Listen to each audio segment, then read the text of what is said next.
Teşekkür ederiz. Evet.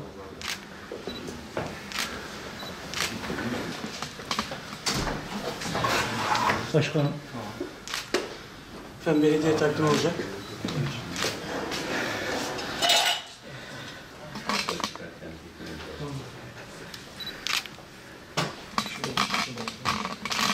Efendim buradayız. Teşekkür ederiz. Efendim. Çok teşekkürler. Başkanım. Teşekkür. Çok teşekkürler. Olmasın olabilir. Amin. Kendi zikrettiğimiz gibi kendi dar mahallelerinden çıkarak herkese konuşur hale gelmesidir. Şu anda çok sayıda parti var. Ancak iki trend göze çarpıyor. Bir, dışlayıcı tavır sergileyenler ve sadece belli partilerle görüşmeyi tercih edenler. İkincisi ise Türkiye'de meşru siyaset yapan herkesle görüşme kapısını açık tutanlar ve o meşru siyaset içinde siyasi diyaloğa ağırlık verenler. Bugün Hüdapar'ın da Gelecek Partisi'nde bu ziyaretten birbirimizle istişareden çıkardığımız en önemli temel ilkesel boyut bu ziyaretin herkesin herkesle konuşması gerektiğidir. Sayın Genel Başkan bu çerçeveden hareketle partimiz ziyaretlerinde hem hayırlı olsun demişler hem de bundan sonraki inşallah çok farklı zeminlerde sürecek istişarelerimizin zeminini de hazırlamışlardır. Artık siyasetimizin doğru bir zemine oturması lazım. Farklı düşünceler olmamış olsa farklı siyasetler olmazdı. Farklı insan tabiatı ve insan ihtiyacı olmasa da farklı siyasi yaklaşımlar, partiler olmazdı. Siyasi partilerin olması, yaşaması, süre gitmesi demokrasilerin ve insan doğasının bir gereğidir. Önemli olan bu partiler arasındaki ilişkileri nasıl tanzim edeceksiniz? Hangi ilkeler etrafında? Biz bugün görüşmemizde, arkadaşlarımızla yaptığımız görüşmede şu hususlarda mutabık kaldık. Birincisi şiddeti teşvik etmeyen, şiddete prim vermeyen ve siyaseti meşru zeminde yapan herkesle görüşebilmeli. İkincisi, Türkiye Cumhuriyeti vatandaşlarının bütün din, mezhep, etnik özellikleri, örf ve adetlerine herkesin saygı duyması ve bu temelde hiçbir ayrımcılığa, dışlayıcılığa zemin verilmemesi.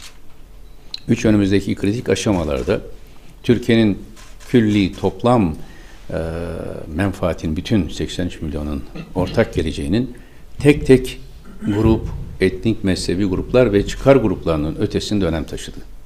Hani çok klasik ifadelerle söyleriz aynı gemideyiz diye.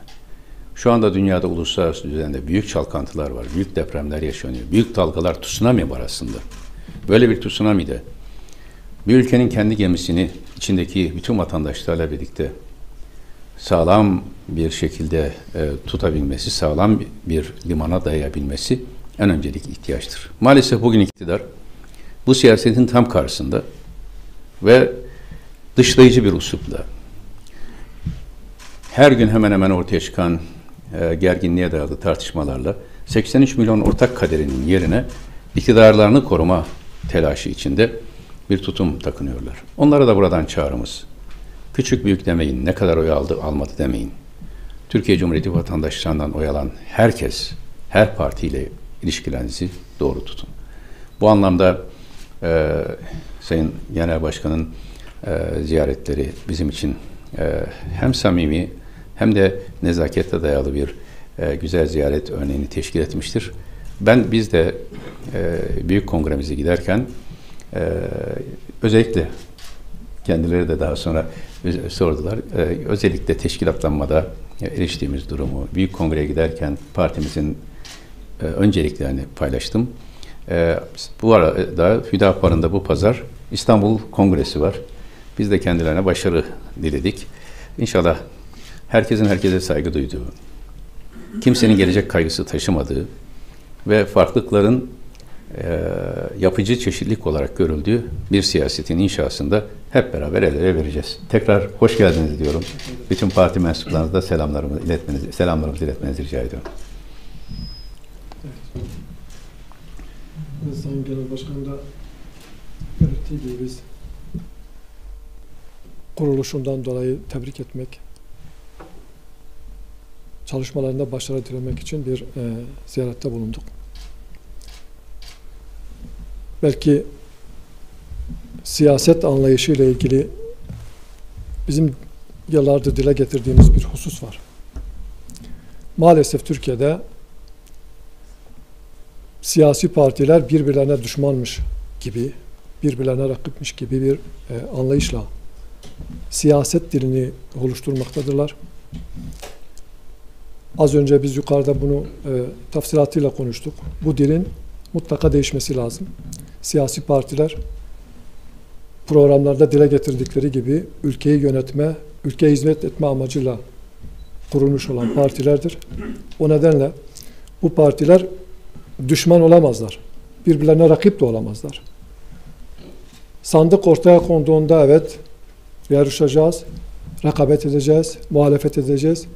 Birbirlerimizin eksikliklerini ve yanlışlıklarını dile getireceğiz.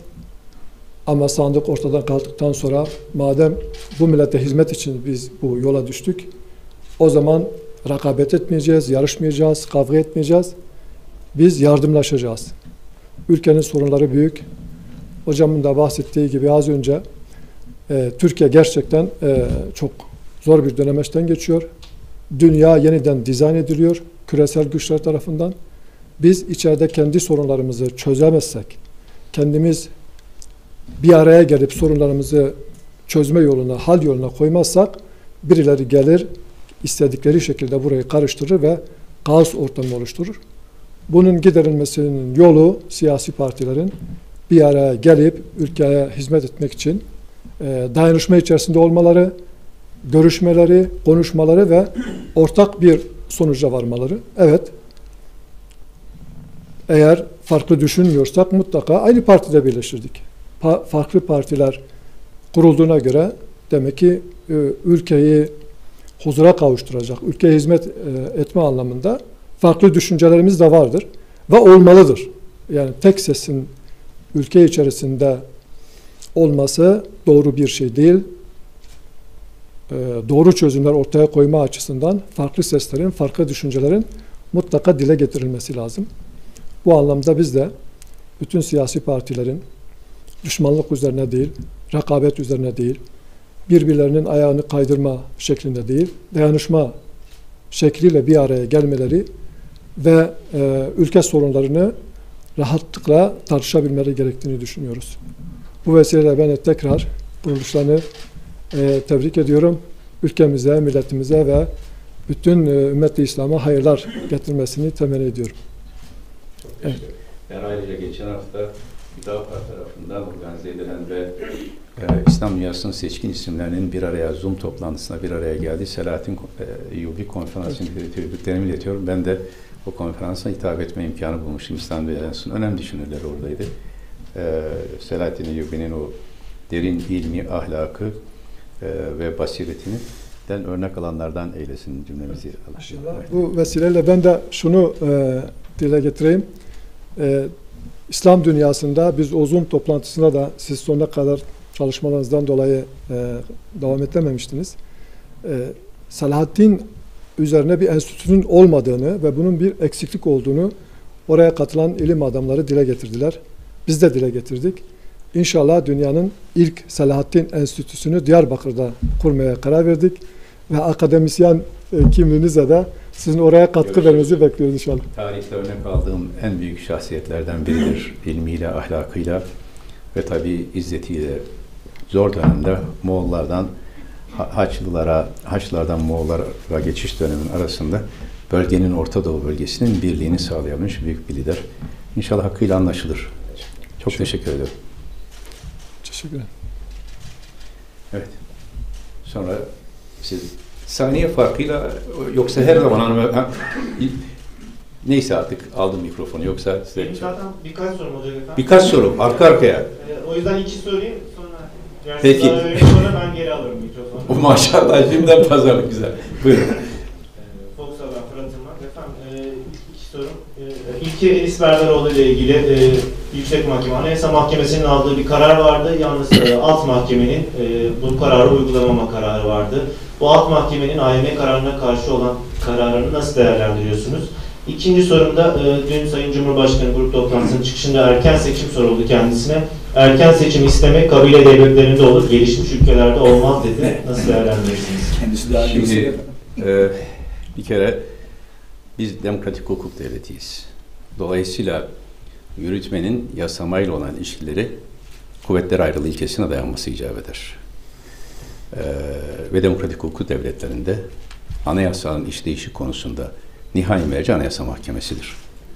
Bu geçmişte örnekler olduğu gibi 60'lı yıllarda, bazen 90'lı yıllarda, hatta yakın dönemde Anayasa Mahkemesi'nin siyaset üzerinde bir vesayet oluşturması anlamına gelmez.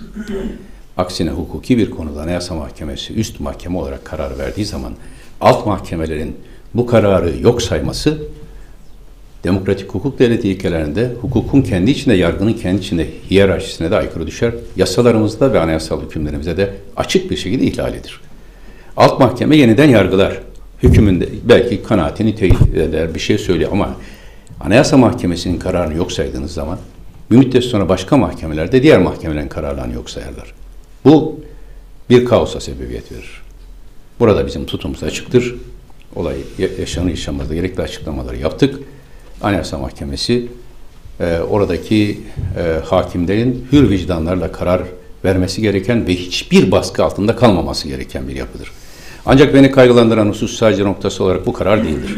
Son 2 aydır katıldığım bütün kongrelerde, konuşmalarda bir hususun altını çekiyorum. Bu iktidar Türkiye'deki bütün denetim mekanizmalarını birer birer tasfiye etme düşüncesinde. Önce itibarsızlaştırıyor, sonra tasfiye ediyor. Parlamentoyu 2017 Anayasası'yla, değişikliğiyle etkisizleştirdi, itibarsızlaştırdı. Şimdi kimse parlamentodan dengeleyici bir güç gibi göremiyor. Sivil toplum kuruluşlarını tek tek hedef alıyorlar. Üniversiteleri kapatıyorlar. Tabipler Odası'nı kapatmaya kalkıyorlar. Vesaire vesaire.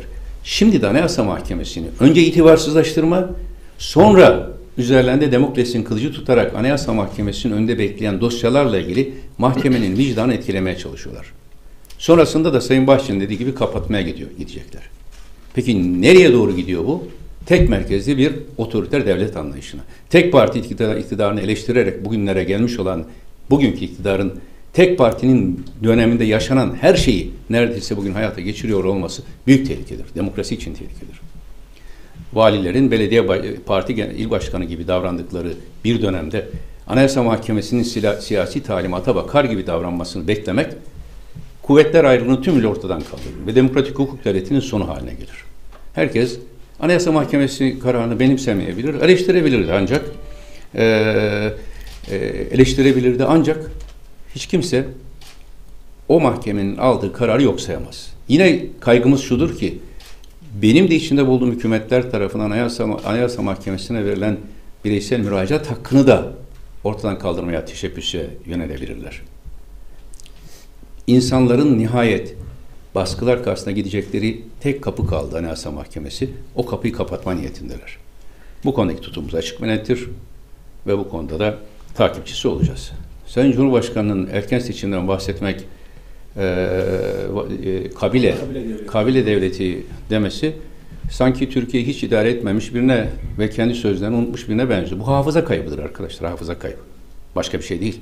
Ve devlet adamları hafızalarını kaybettiklerinde basiretlerini ve karar verme yeteneklerini kaybederler. 2018 Mart'ı ülkenin Cumhurbaşkanlığı seçiminin 2019'da yapılması bekleniyor. Yani 1 Kasım 2015 seçimlerinden sonra 4 yıl seçimsiz geçmesi ve Kasım 2019'da seçim yapılacaktı. Mart ayında arka arkaya bakın, arşivleri açın. Sayın Cumhurbaşkanı, Sayın Bahçeli erken seçimden bahsetmek vatana ihanettir diyordu. Yani düşünün, vatana ihanet şimdi kabile anlayışı. Ancak 2018 Mayıs'ında erken seçime gidildi, karar alındı. 2018 Haziran'da da 24 Haziran'da da erken seçime gidildi. Şimdi vatana kim ihanet etmiş oldu? Eğer kabileci anlayışıysa 2018'de bu kararı aldıklarında da kabile anlayışını Türkiye Cumhuriyeti Devleti'ne musallat etmişler demektir. Ama Sayın Erdoğan maalesef son dönemde günlük yaşıyor. Bakın yıllık da demiyorum, aylık da demiyorum, haftalık da demiyorum, günlük yaşıyor. Hatta saatlik, sabah söylediğini akşama reddedebiliyor. Sayın Bahçeli ile karşılıklı olarak birbirlerine yaptıkları ithamdan sonra bugün geldikleri nokta zaten hafıza kaybının bir neticesi. Herkes herkesle görüşür, fikir beyan eder. Ama işte ben buradan söylüyorum. Eğer bir iktidar milletin dar gelirinin ihtiyaçlarını karşılamıyorsa, eğer bir iktidar kendisinden başka her siyasi düşünceyi ihanet olarak görüyorsa, eğer bir iktidar temel insan hak ve hürriyetleri konusunda ciddi zaaflar yaşıyorsa, yoksulluklara, yolsuzluklara ve yasaklara karşı hiçbir tavır alamıyorsa, erken seçim her gün Türkiye'nin gündeminde olacaktır. Türkiye'nin erken seçiminin Türkiye'nin gündeminden kalkmasını istiyorlarsa ülkeyi doğru dürüst yönetsinler. Doğru dürüst yönetsinler. İnsanların hak ve özgürlüklerine saygı göstersinler. Yasaklarla insanların hayatını karartmasınlar. Her gün bir yolsuzluk haberiyle milletin sisteme, devlete, hükümete güvenini sarsmasınlar. Yoksulluğu bu derece yaygınlaştırarak Türkiye'yi dünyanın en düşük asgari ücret ödeyen ülkeleri bir haline getirdikten sonra erken seçim ve kabilecilik demek gözünü kapatmak, hafızayı kaybetmek demektir. Erken seçim istemiyorlarsa ülkeyi düzgün yönetsinler. Ülkeyi düzgün yönetmedikleri her gün biz onlara sabah, öğle, akşam erken seçimi hatırlatacağız. Her gün ve her saat hatırlatacağız. Onlar hafıza kaybına uğrayabilirler. Ayrıca bir şunu da söyleyeyim. Sayın Erdoğan 2018'de erken seçim yok dedi. Vatan ihanettir dedi. Bir sabah kalktık Sayın Bahçeli erken seçim zarurettir dedi. Erdoğan Sayın Bahçeli'nin arkasına takıldı, erken seçime gitti. Dolayısıyla bugün de herkes Sayın Erdoğan'ın dediklerinden daha çok bakalım Sayın Bahçeli ne diyecek diyor. O da 2023 seçimlerini işaret etti. Aynen 2001'de seçim olmayacak, 2018'de seçim olmayacak deyip seçime götürdüğü gibi ülkeyi Bahçeli. Şimdi de ülke bu dar boğazdayken erken seçimi gündemden düşüremezler. Özetle Anayasa Mahkemesi'nin kararlarına saygı gösterilmeli ve alt mahkemeler özellikle kararına saygı gösterilmeli ve erken seçim konusu da siyasi bir tartışmadır. Kabilecilik ise daha önce Sayın Erdoğan'da, Sayın Bahçeli'de bu kabileciliği çok iyi yaptılar. Kendi çıkarlarına uygun olduğu zaman kabilecilik, vatana ihanet bu kavramları istedikleri gibi kullanıyorlar. Hep beraber demokratik hukuk devletinde özgürlükçü bir anlayışı savunmamız icap eder. Tabii aynı soru Sayın Genel Başkan'a da sorulduğu evet. Buyurun. Devletler üç esas üzerine teşkil ederler. Yasama, yürütme ve yargı. Bunların birbirleriyle ilişkileri ve birbirleriyle irtibatları anayasa tarafından belirlenmiştir. Aynı şekilde yine usul kanunları bunları çok net bir şekilde ortaya koymuş. Anayasa Mahkemesi'nin verdiği bir kararı yerel mahkemenin ben kabul etmiyorum demesi usule aykırıdır. Ben bir hukukçu kimliğimle dile getiriyorum. Yapılması gereken şey usule uymaktır. Anayasa Mahkemesi'nin kararını esastan incelemektir. Esastan inceledikten sonra eğer bir kendi görüşünde tekrar diretirse yeni bir karar vermek durumunda kalır. Ama usulen bu karara uyma mecburiyetleri var.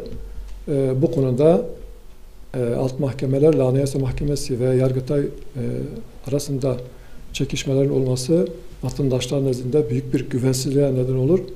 Bu tür yollara da tevessül etmemek lazım. Ülkeye hizmet olmaz. Evet. Erken seçim doğrusu erken seçimle ilgili konuşmak gerekirse Türkiye'de neticede bir meclis çoğunluğu var ve bir başkanlık sisteminde yaşıyoruz. Erken seçime karar verecek mekanizma ya başkanın kendisi olur ya da meclis olur. Şu anda bildiğimiz gibi ikili bir koalisyon var. Bunların birbirlerinden ayrılması lazım seçime gitmek için. Bu nedenle biz bu şartlarda beraber oldukları sürece bir erken seçimin olmayacağını zaten mantıken görüyoruz. Ama erken seçim bazen ülkenin menfaati gereği olması gereken bir çıkış yolu olarak da önümüze gelebilir. Yani erken seçim istemek çok hukuka aykırı, hukuk ilkesine aykırı bir durum değildir. O açıdan ben dile getirebilir. Muhalefet her zaman bu erken seçimi dile getirebilir. Ama neticede bir gerçekliğimiz var. Bu gerçekliği de görmek lazım. Yani mecliste ve mecliste çoğunluğu elde etmek lazım. Erken seçime gitmek için bir de başkanın erken seçim kararı alması lazım. Bugünkü haliyle çoğunluk kimdeyse kararı verecek mekanizma odur. İttifak gündeme geldi mi? Şimdi bu sefer de isterseniz önce siz buyurun Müsait Bey. Evet, biz başlangıçta ikimiz de dile getirdik. Bu bir nezaket ziyaretiydi ve yeni kurulan bir partiye hayırlı olsun ziyaretiydi. Bu konuda ittifak gündeme gelmedi. Seçim ittifakı anlamında bir ittifak evet gündeme gelmedi ve biz ittifakların da seçime yönelik olduğunu dile getiriyoruz. Her parti kendi kimliğiyle, kendi siyasi anlayışıyla politika yapacak ama seçimlerde uygun gördüğü partilerle bir şekilde ittifaka gidebilir. Bizim düşüncemiz bu ama bugün itibariyle seçim gündeme gelmeden bir ittifakın konuşulmasının da çok doğru olmadığını düşünüyoruz. Bugün evet şu anda seçim tarihi yok, seçim gündemde yok. Konuşulacak şey ülkeye hizmet etmek için, ülke sorularını çözmek için neler yapılabilir diye konuşmaktır. Biz de bugün belki bir nezaket ziyareti, bir hayırlı olsun ziyareti ama gündemdeki konularla ilgili bu tür ülke meselelerini de konuştuk. Evet. Sayın Genel Başkan da ifade ettiği gibi ittifak konusu hiç gündeme gelmedi. Ancak üzerinde ittifak ettiğimiz, ittifak konusu gündeme gelmedi de üzerinde ittifak ettiğimiz ilkeler bütün diğer genel başkanların ziyaretinde olduğu burada da gündeme geldi. Bunlar temel insan hak ve özgürlükleri, demokratik alanda son dönemde yaşanan ciddi eksiklikler, yanlışlar konusunda ortak tutum takınma, ülke birliği, beraberliği etrafında her türlü farklı düşünceye saygı göstermede dahil olmak üzere. Bundan sonra istişarelerimiz devam eder. Bazı hususlarda aynı görüşe sahibiz, birlikte savunuruz. Farklılaşırız, karşılıklı olarak görüşlerimizi paylaşırız. Ama ittifaklar Türk siyasetinin doğasını bozdu. Seçim ortamına girmeden de erken bir aşamada ittifak konuşmak karşılıklı kutuplaşmalara sebebiyet verir. Biz kutuplaşmanın değil, herkesin herkesle konuştuğu bir siyaset anlayışının sözcüsü ve takipçisi olacağız. Siz bir soru daha soracağız demiştiniz. Efendim ilki Türk Tabipleri Birliği ile ilgili yeniden bir tartışma alevlendi. Sayın Cumhurbaşkanı'nın dün sert sözlerle eleştirileri olmuştu ve konuşması içerisinde Türk Tabipleri Birliği'den ile ilgili Çoklu Tabipler Birliği düzenlemesini dile getirdi Sayın Cumhurbaşkanı. Bunu nasıl değerlendirirsiniz? İkincisi de ekonomiyle ilgili efendim. Meclise getirilen bir düzenleme var ve bu düzenlemeyle iktidar borçlanma etkisini 2 katına çıkarmak istiyor. Şu anki kanunda ancak öngörülen açık kadar net borçlanma yapılabilir deniyor ve Sayın Maliye Bakanı ve Cumhurbaşkanı ekstra sadece %5'lik bir hak tanınıyor ama bu düzenlemeyle 2 katına kadar çıkartılmak istiyor iktidar. Yaklaşık bu da 306 milyarlık bir borçlanma etkisi talep ediliyor iktidar tarafından değerlendirmeniz. Şimdi öncelikle ikincisinden başlamak gerekirse şu anda Türkiye ekonomisinin birçok konularda geçtiğimiz hafta burada ekonomiyle ilgili bir değerlendirme toplantısına da dile getirdik. Hem kamu, hem özel, hem de hane halkının arkadaşlar en büyük problemi borçluluktur. Kamu borçludur. Devletin 430 milyar dolar dış borcu var. 154 milyar dolar kamu özel işbirliğinden hazine garantisi olarak ödemesi gereken borç var. 45 milyar dolar Merkez Bankası döviz açığı var. Bu kamunun borcu. Özel sektör hem içeride hem dışarıda bankalara ciddi şekilde borçlu. Şimdi son dönemde kredi musluklarını açarak sanki halka iyilik yaptığı düşüncesiyle bir pansuman tedbiri gibi özellikle pandemi döneminde kredi musluklarını açarak halkı daha da borçlandırdılar. Bu bütün geçmişte bazı ülkelerde de görülen, Çin'de 2012'de görülmüş olduğu şekilde müthiş bir kredi batağını, kredi krizini beraberinde getirir.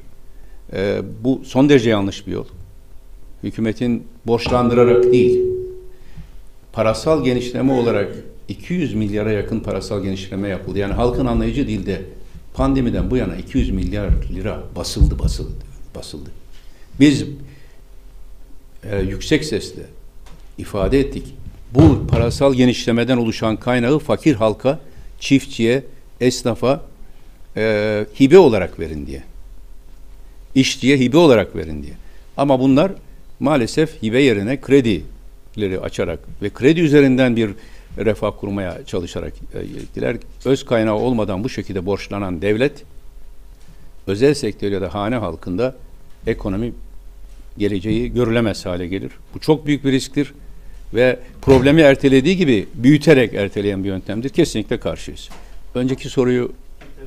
evet. Bu konudaki tutumumuz açık. Çoklu baro sistemine de konusunda da dile getirmiştik. Türk Tabipler Birliği'ndeki hakim anlayışı eleştirebilirsiniz. O anlayış içinde mücadele edebilirsiniz. Bir takım yanlışlarını dile getirebilirsiniz. Ama özellikle de pandemi süreci devam ederken siz her gün hasta sayısı, vaka sayıları konusundaki istatistiklerin kavramlarıyla oynadığınız bir dönemde eğer Tabipler Birliği bu kavramlarla ilgili net ve açık tutum takındı diye bunu yapıyorsanız sivil toplumu susturma çabasıdır bu.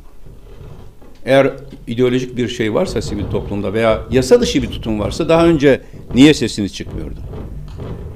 Sivil toplumu sınırlayan tek şeyin yasalar olması lazım. Yasa dışında sivil toplumun vicdanı özgür bir şekilde karar vermesi iktiza eder. Ayrıca sağlık çalışanlarının meselelerini hep gündemde tutuyoruz. Gelecek Partisi olarak hep dile getirdik. Tabipler Odası sağlık çalışanlarının hakkını korumak durumunda. Siyasi görüşleri, ideolojik görüşleri ne olursa olsun. Tabipler Odası'nın sağlık çalışanlarının durumu ve salgın konusundaki istatistiklerin güvenilirliği ve politikaları konusunda her şeyi söyleme hakkı vardır. Onlara dönük her eylem bu anlamda sivil toplumu susturma çabasıdır. Sonrasında o ideolojik şekilde eğer yanlış bir yerde kullanılıyorsa da hukuk yolu açıktır. Her kesimle ilgili, derneklerle ilgili, kurullar, odalarla ilgili. Burada yine aynı Anayasa Mahkemesi gibi bütün yargı organlarını susturmak, sonra sivil toplumu susturmak, en sonunda Türkiye'yi demokrasiden gittikçe uzaklaşan bir ülke haline getirmek. Dolayısıyla bizim bu konudaki tavrımız açıktır. Sivil toplum vicdanıyla konuşmalı, hiçbir baskı altına da alınmamalı. Sayın Genel Başkan bu konuda belki. Evet. Biz de odalar ve birliklerle ilgili olarak daha önce de açıklamalarımız oldu. Odalar ve birlikler meslek kuruluşlarıdır. Bunlar siyasi partiler gibi siyasetin içerisinde siyaseti dizayn etme aracına dönüşmemeli, ideolojik davranmamalılar. Biz geçmişte gördük. Hükümet yıkmaya çalışan odalar, birlikler o şekilde siyaset yapmaya çalışan odalar ve birlikler de oldu. Bunun olmaması gerektiğini ve odalar ve birliklerin meslek kuruluşları olarak kendi meslektaşlarının haklarını korumak, geliştirmek üzere projeler geliştirme yönelik belki hükümete rehberlik edecek kurumlar olması gerektiğini düşünüyoruz. Ama bu odaların geçmişte ideolojik davrandı diye bunların esasını değiştirecek, yapısını değiştirecek ve hizmet alanını belki boşa çıkartacak düzenlemelerin yapılmasını da çok doğru bilmiyoruz.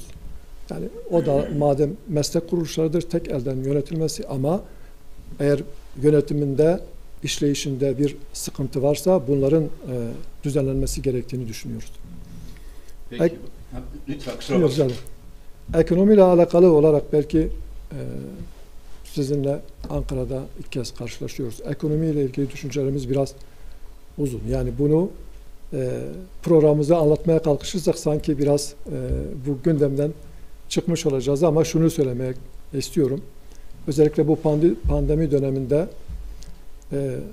binlerce, on binlerce insan işten çıkarma yasağıyla küçük bir destekle aslında işsiz durumdalar. Şu anda çalışmıyorlar ama çalışıyorlarmış gibi bir izlenim var ekonominin içerisinde. Bu büyük bir sıkıntı. Ekonomi gerçekten sıkıntı içerisinde Türkiye'nin. Bunun yolu bankaların verdiği kredilerle veya devletin borçlanmasıyla değil, belki üretime ve istihdama yönelik projeler